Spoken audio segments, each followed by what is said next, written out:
Welcome to the Sustaining Creativity Podcast. I'm your host, Mari Reisberg. Over the past several years, I've combined my degrees in acting and somatic psychology to share my sustaining creativity techniques with performers. And now I've decided to share it with a bigger audience that includes you. I believe we are all creative, and this podcast is all about that. I'll be interviewing people from all backgrounds, ages, and creativity experiences to share just how creative we all are. Today, I'll be chatting with Reyna Marder Gentin. She is an author, and for many years, she practiced as an appellate attorney with a public defender's office. Please enjoy Reyna Marder Gentin.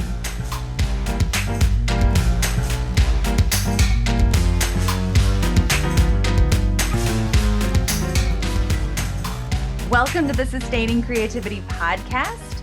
I am here with Reyna Marder Gentin. She is a writer and has a bit of a history as an appellate attorney, which I can't wait to hear about as well. But welcome to the podcast. Thank you so much. Thanks for having me.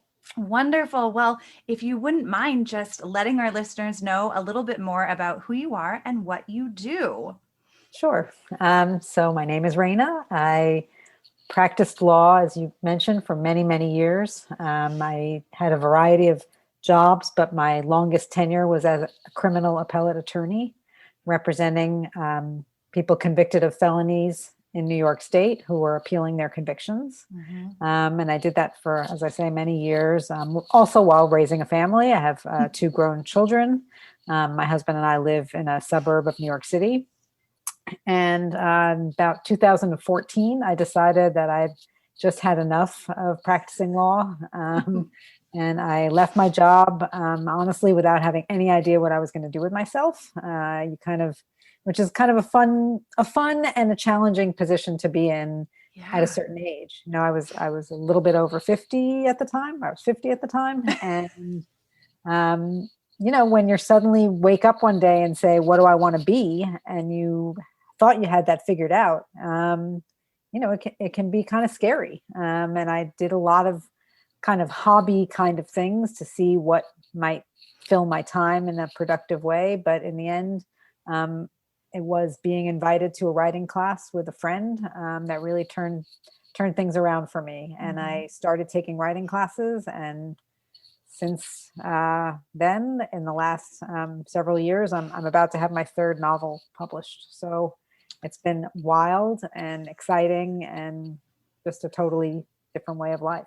Yeah. Oh my goodness. Well, congratulations on having your 3rd novel published. That's huge. And what an incredible, journey to say, I'm done with this identity of being a lawyer and I don't know what's next and what identity I'm going to step into, and kind of on a wish and a prayer saying, I'm going to give this a whirl and see where it goes. And so much trust to believe not only in yourself to say, yeah, I'm going to follow this and see where it takes me. But I imagine also it sounds like there's probably some trust in your family too, supporting you to do that. You have to. And I know, you know, I was very fortunate to be in a position where I could do that. And I didn't need to get a job immediately. Mm-hmm. Because certainly if I had had different financial considerations, then I wouldn't have been able to pursue this in the way that I have. Yeah. So, you know, I'm very grateful for that. Nice. Well, I think it's such a gift to have, you know, to spark creativity in new ways. I have talked to other lawyers who have said it actually takes a lot of creativity to be a lawyer, and how, you know, just to be in that space and do the job, and then to transition into kind of a more formal creative, I'm using lots of air quotes, or what we think of as more traditional creativity in the writing world. But yeah, how was that for you? Did you see being a lawyer as being creative? So I would say the kind of law I was practicing was really quite creative, because I was doing appeals. The point of those is to really try to convince the court that the person you're representing deserves a second chance. And there's a tremendous amount of creativity involved in that. You know, sometimes it's more straightforward. Sometimes it's really just a legal issue that you have to focus on and get to, you know, tell the court about why this is that something went wrong. But oftentimes it's really trying to find something in the person's life and in the person's story that a court will recognize as, you know, deserving of a second chance. And, you know, that really did take a lot of creativity. And, you know, the briefs that I did and that my colleagues did were often, you know, they read like stories. They read like a movie, you know, that you would see. And I think one of the things that really both spurred me on and helped me with the writing that I moved to was that I often found myself feeling like I didn't know enough of the story for the legal briefs. Like I knew that, you know, intellectually that somebody who robs another person, that doesn't happen out of nowhere, right? Like there's a whole lot of background there. There's something that went on in that person's life beforehand. There's something that, you know, got them to that moment. And we didn't know any of that. And we couldn't put that in even if we knew it, because, you know, if it wasn't before the jury, then it was not relevant. But when you're writing fiction, you're free, right? It's very liberating. Like I could come out of the first book I wrote was based on a case that I had as an appellate attorney. And I was able to fill in all the background, right? And it was very satisfying in some way, because I knew it wasn't real and I knew I wasn't really answering the questions, but now I knew what had this guy done before? What was his life like growing up? What did he have a teacher that loved him? Did he have a parent that supported him? Like I could supply all those details that I didn't have in real life. And it was very liberating. Yeah. Fill in all those blank spaces. It is that imagination, allowing our imagination to really play and grow really gives stories, I mean, so much depth and, you know, meat, if you will. So I just love that yes, there is creativity in being a lawyer and particularly the type of law you were practicing, but how it sounds like there was something that was kind of missing, right? For sure. That you found as a writer to really feel whole and fill that space, or that what was missing for you. And also an ability to look at things from different angles that you couldn't really see in the actual practice of the law. Like my new book that's coming out, the protagonist is a judge, and you know, I couldn't see it from that perspective in real life. I don't know what the judge is up there thinking, but in the book, I can come up with all sorts of things that, you know, reasons why she makes the rulings that she makes. And maybe it has to do with how she, you know, got on the subway in the morning and not in front of her. And, you know, it's fun. It's just fun. Oh my gosh. I love to hear the playfulness and the fun that comes up for you. It's wonderful. Well, I'm going to dive in and just ask you, what does it mean to you to be creative? So I guess to me, it's like, I don't like to be so self-conscious about it. Like for me, if someone said to me, like, are you a creative person? I don't know. Like I might've said no. And I don't think of myself, I guess because my creativity is kind of circumspect, I want to say, in a certain way. Like it's kind of really only with my writing. And I don't say that in some sort of bad way, but like, I don't do other things that a person might think of as a creative person doing. You know what I mean? Like I don't have other artistic outlets that I find I'm good at or I'm excited about. And I'm not honestly like that. Like in my writing, I can be a very playful person. Yeah. And I love that. But like, you know, my kids will tell you, like, I don't play games. Like I don't like board games. I don't like puzzles. I don't like any of that. Like I'm very straight. Like I'm very, you know, give me what's in front of me and let me get things done. And, you know, and I'm pretty organized and pretty disciplined. And, you know, I think that got me through school in a really good way, law school and, you know, all sorts of things that you kind of do have to have a heavy dose of that, even if you are also a creative person. So, you know, for me, I mean, I don't know how I would define the creativity, but I think it's more important to just not judge yourself on what that means. Like if you have an outlet that you feel good about and that you can let yourself express yourself even if it's a narrow outlet, that's fine. Like just go with Yeah. that. Don't feel like you have to be like the world's most creative person, because we all know people like that. They're good at Yeah. this. And I have a friend, she's a wonderful photographer, and she's an Mhm. engineer, and she sings and she plays music. I mean, she does everything. And I Yeah. and I look at that sometimes, and it's very intimidating, because for her creativity, it like comes out of every pore. Mhm. And for me, it's not like that, but that's fine.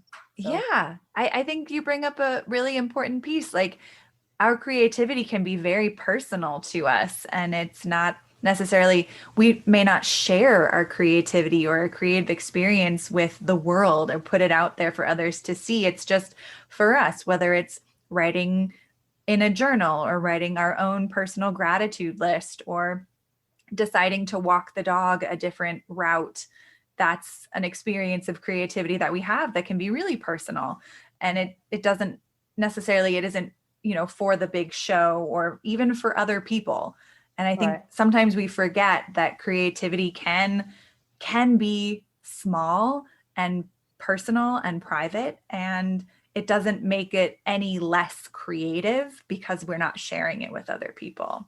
Right. I mean, it can be a wonderful experience if you can work yourself up to sharing it with other people. Sure. That Yeah. totally changes things, I think, in some Mhm. way, but certainly it's not required. So Yeah, absolutely. But I too have friends who are, you know, oozing creativity out of every pore, every cell in their body. And yeah, and I think part of it can be inspiring and part of it can also be very intimidating. And that's where we can easily, I know myself, I can get caught up in the like comparison of like, oh God, should I be doing more? They're doing right. this. So recognizing what works for me and what works for someone else get to be very different. We get to be our unique individual selves. Nice. Well, I imagine kind of facing challenges, not only in writing, but just in life. How do you face your creative challenges? Again, I think in some ways it's for me a matter of disciplining myself, and Mm-hmm. not being harsh, and not judging myself if I don't get something done or something down on the page, but continually reminding myself that this is something that brings me joy. And if I Yeah. want to experience that, I have to do it. So, Right. Yeah. I can make excuses, and I can tell myself, like, this whole year with the COVID, I Mm-hmm. found very, very difficult. Everybody, my family was working here from home, and I'm used to having home to myself and quiet. And, that was over. And I kind of beat myself up about that to some extent, that I wasn't getting anything done. And Mm-hmm. now I just kind of, I kind of gave that up after a while and said, you know what, when this misery ends, I will get back to it. And the last few weeks, I feel like I'm kind of sitting down again. And, for me, that's the challenge of it, is just trying to get something down on paper, because you can't work on something and make it better if there's nothing there. So Right. it's just a matter of doing it, and kind of pushing myself. Yeah. What's your routine, like your writing routine? I don't really have one. People ask that, and I always think like, wow, that's like another thing, like sometimes I feel bad about, like I must have one, but I don't really, I mean, I don't particularly have any time of day that is Okay. the time that I write. I just kind of do it when I can. And I have days like tomorrow, I have nothing on my calendar, so I hope that I will sit down and do it, and I Oh, will try, but there are other days where life gets in the way. You have doctor's right. appointments, you have guests coming for dinner, you have whatever it is, and that day Yeah. it won't happen at all. So I just kind of try to stick it into whatever parts of the day are open, and Mhm. just make myself do it. Yeah, but it also sounds like you hold the capacity to have a lot of flexibility. That there isn't a rigidity about every morning at 9 a.m. I'm going Right, to be creative, or right, right. that's Right, not definitely your. not. And people ask about like word counts. Do you have a certain word? It's like, no, like I just don't. Like, there could be a day where like I actually managed to write, 2000 words, or there can be in a day where I end up going back to the beginning and I'm reading it and I'm switching a word here and there. And in the end, I've written nothing, but at least I've made a couple of word changes that I thought were better than they were before. So yeah. So the process, it has flexibility. And I'm always curious to ask writers, do you feel that when you have those moments of writing 2000 words in a day that you are in kind of what in the world of creativity we call flow, or is it, and how do you find yourself in flow?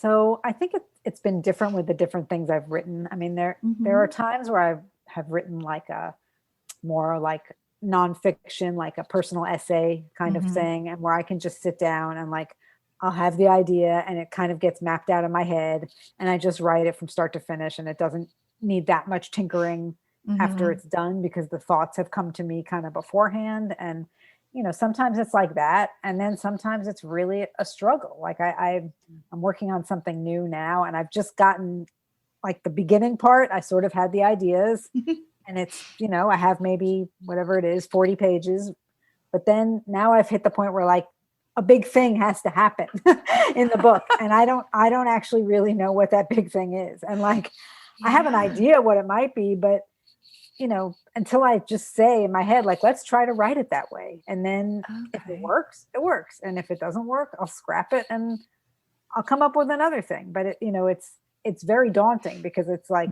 I've gotten to a certain point and then it's like, wow, now I have to continue and I don't really know where this is going. So, you hope. It's a lot, as you say, a lot of it is like a leap of faith, like how, how I get from here to there. Hopefully something will occur to me, but it's hard.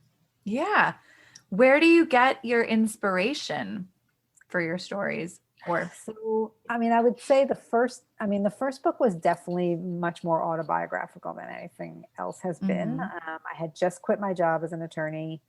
I had a lot of emotion invested in the fact that I had left, in the fact, I had my theories about why I left and why I quit and who treated me right and who didn't treat me right. And so I kind of built it all into the book, and it was in a lot of ways very cathartic to write. But in other ways, like, it's out there now and it's good, but it's a little scary that like something that personal, even though it's disguised as fiction and it is fictional, but there was a lot of me in that book. And sometimes I wish there were a little less of me in that book. But my second book I wrote is for children. It's a middle grade novel. And that was really much more just came from my imagination. It's about a girl with undiagnosed dyslexia and what happens to her and how she kind of learns to, figure out what's going on with herself and how she ends up getting the help that she needs.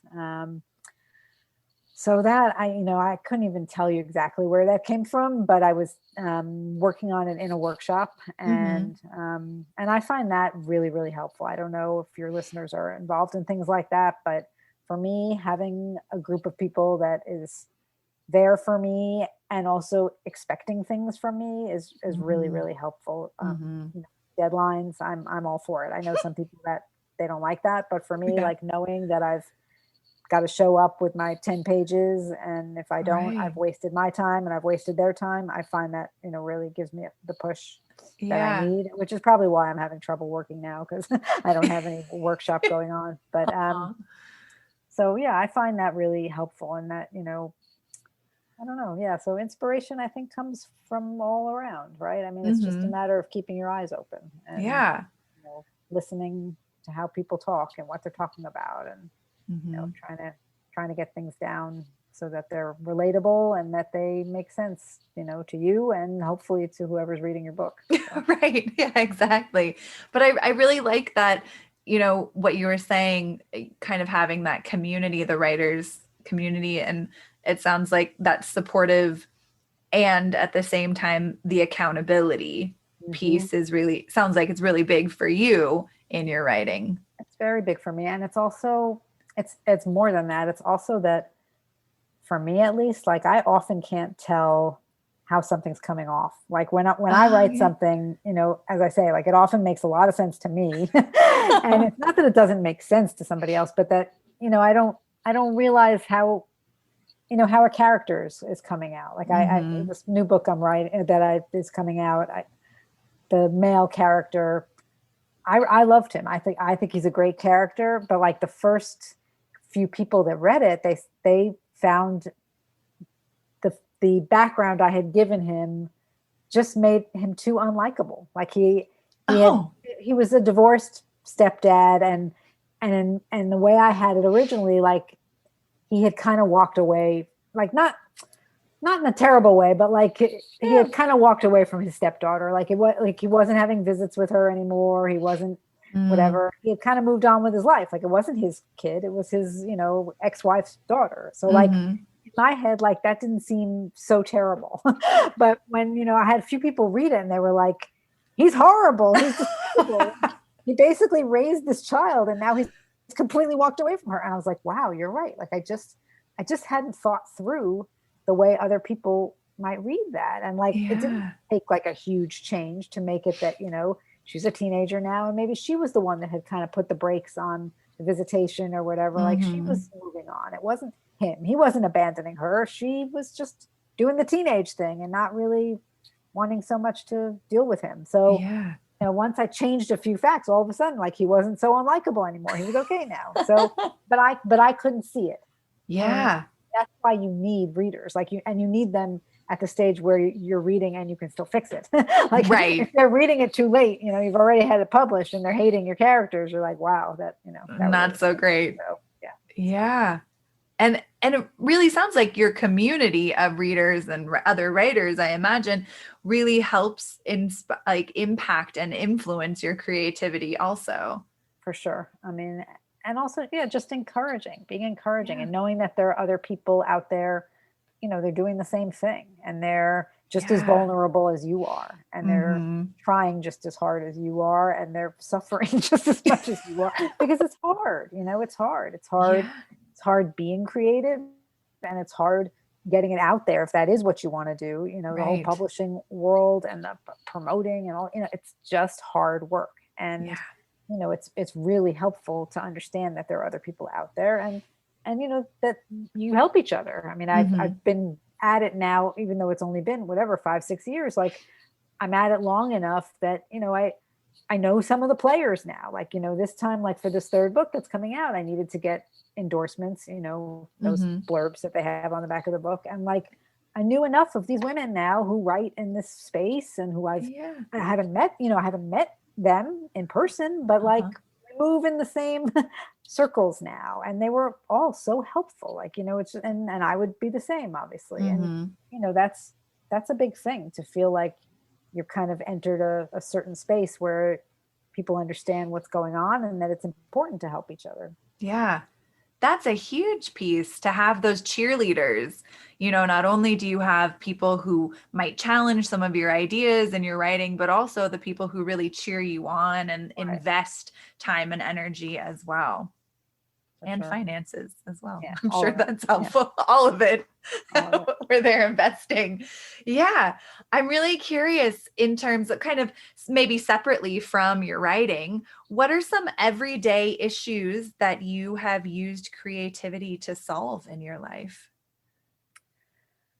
Well, I mean, I think all your kind of family issues, you end up having to be kind of creative with. Yeah. I mean, because everybody at some point in your family, whether it's your partner or your children or your siblings, they're going to have issues that they turn to you, for your thoughts on. And, lots of times the answers aren't obvious. And lots of times you do have to think like, how is there a way that I can help in some, way that they're not seeing right now? Like, because if they knew how I could help, they would tell me, do this, do that. But, so oftentimes they can't see how you could help. And, and it is hard to sometimes sit down with yourself and say like, how can I think out of the box here a little bit and look at this in a way that's, that's just different from the way the person is looking at it and offer something new for them. And so I think that's I mean, to me, that's an everyday occurrence, because it's always somebody that, not, I mean, you're asking for help also. It's not only people asking me for help. I'm asking all the time, but Yeah. there's always somebody that out there that, you need to engage with in some way that's going to be helpful to them. So. Mm-hmm. Yeah, absolutely. And you brought up earlier that experience of like being vulnerable and asking for help. It's a very vulnerable position to be in. And yet I think some of our most creative experiences or moments happen when we're in that vulnerable space, For sure. asking for help or support, or allowing kind of our subconscious mind to say, okay, my evaluative part of my brain needs to take a little vacation. I need some perspective and support from other people. Yeah, absolutely. Well, when support others or think about how you might talk to other people about creativity, what would you do, or how would you encourage others to find creativity in their lives? Well, I mean, I guess part of it is, as I said before, is not pressuring yourself to feel that there is one way to be creative or Yeah. one way to do things. I mean, it's so much, to me, just almost a relaxation thing, whether Mm-hmm. it's, meditating or some other way to kind of free your mind Mm-hmm. from, the rigid way that we tend to think about things. And, I mean, I'm a person that makes lists, and I'm a person, I'm very kind of, you know programmatic in a lot of ways, but, but with the writing, I've found a way to kind of a little bit try to put that aside. And, Yeah. you don't put it aside entirely, because it's also a business, and they're also keeping notes of who can I Mm-hmm. contact and who can I try to do a program with, or whatever it is. So part of your brain is always doing that. But if Mm-hmm. you can just kind of relax a little bit and let go a little bit, then, there's room to do more and to get away from just that aspect, and actually get into the part where you feel like you're creating something, and excited about something. And, I Yeah. don't know, everybody's got different talents that they hopefully along the way discover. I mean, my son recently, he took piano lessons as a small child, and he never really liked it. He thought he liked the teacher was okay, but he was a kid. He had no interest in sitting at the piano and practicing. And eventually, honestly, I ended them, because, you're paying for something and the person is not practicing and not enjoying. And now he's 20. And for the last 6 months or so, since, or at least since COVID, since he's been home during COVID, he sits down at the piano every day, and he is Mm-hmm. playing beautifully. And it's music that's coming somehow from within him. And it's not, doesn't, he doesn't read the music, and somehow he's learned these chord structures. I have no idea how. And like, left hand is doing different things than his right hand.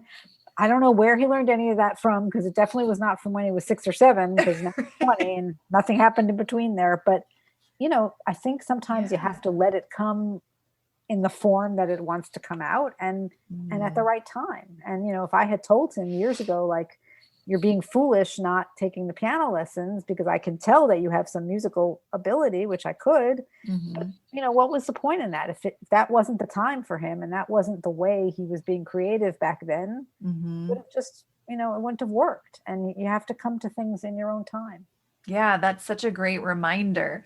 The To not pressure ourselves that it has to look or be a certain way at a certain time, that what would happen to it if you gave it some space and relaxed into it, versus the rigidity of it has to be this way and I can only do it that way. Yeah, I really appreciate that reminder, even in my own life of Yeah, like, it's hard. give yourself some space, some breath.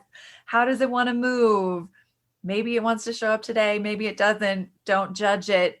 Just allow it to be what it is. It's hard to be kind to yourself, I think. Yeah. It just is. And, but it's something we all need to do. Yeah. That kind of sounds like a secret to creativity. But I mean, like, be kind to Yeah, yourself. I hope.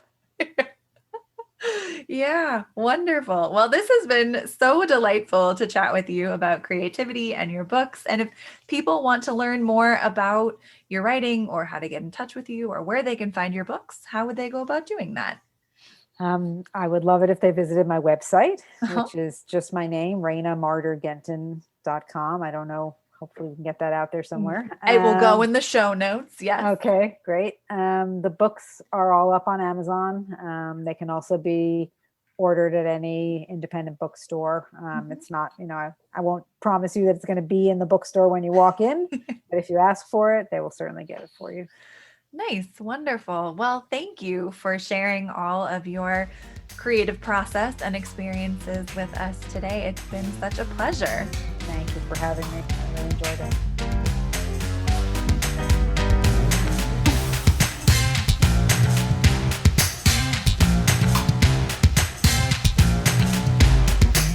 Thanks for listening to the Sustaining Creativity Podcast. We'd love to keep in touch, so follow us on Facebook and Instagram. We are at Sustaining Creativity. Make sure to subscribe to the podcast wherever you listen to podcasts. Tag your friends and family so they can listen too. We love to hear from you, so leave your reviews, comments, and questions. Check out our website, sustainingcreativity.com, for upcoming offerings and creativity coaching. Tune in Tuesdays for our next episode. And remember, with creativity, anything's possible.